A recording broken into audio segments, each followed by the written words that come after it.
du lieutenant mitrailleur Willis, du sergent-chef navigateur Cross, du sergent mécanicien Dance, du sergent radio Basker et du sergent mitrailleur Jones.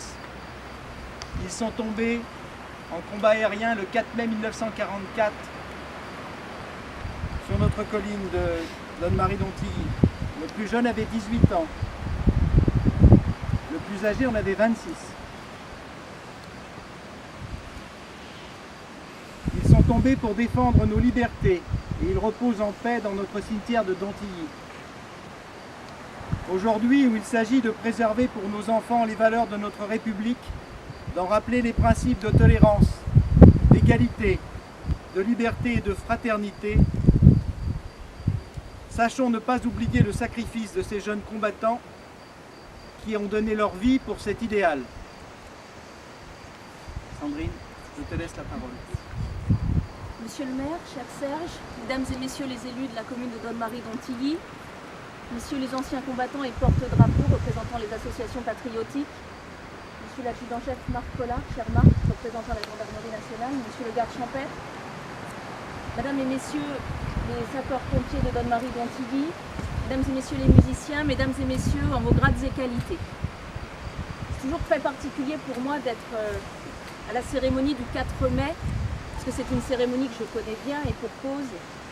Le monument qui est là a été érigé en 1946 par l'ANACRE, l'Association nationale des anciens combattants de la résistance, dont un certain André Guillet a été le président pendant des années pour la section de Provins, qui regroupait les quartiers de Bray, Donne-Marie, Provins et Villiers-Saint-Georges. Monsieur le maire a rappelé les noms des aviateurs qui sont tombés ici sur le retour du bombardement de Maïl-Camp dans la nuit du 3 au 4 mai 1944. Alors, vous savez, ce bombardement, si vous faites un peu le tour des communes autour de Donne-Marie, personne ne vous dira qu'il le connaît parce que c'est vrai qu'il n'est pas resté dans la mémoire collective au même rang que les bombardements de Coventry ou de Nuremberg. Simplement, ce bombardement fait beaucoup débat outre-Manche. Beaucoup d'historiens se sont penchés sur la question et parmi les anciens, les vétérans de la RAF, de la Royal Air Force, il fait beaucoup débat pour une simple et bonne raison, c'est qu'à l'époque, pour compléter un tour d'opération, il fallait faire 30 opérations. Mais comme on manquait d'hommes à la fin de la Seconde Guerre mondiale, on a décrété que certains bombardements ne compteraient que pour un tiers d'opération, ce qui veut dire qu'il fallait avoir 90 opérations pour faire un tour complet. Et ce bombardement a joué de malchance.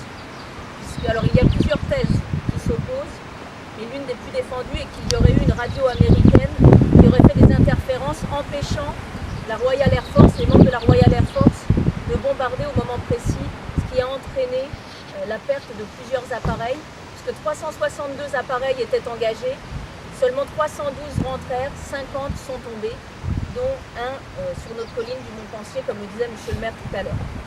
Alors je ne serai pas plus longue dans ce que je vous dis moi, mais par contre, comme depuis un certain nombre d'années maintenant, j'aimerais vous lire le témoignage de mon grand-père, André Guillet, qui avait 23 ans à l'époque,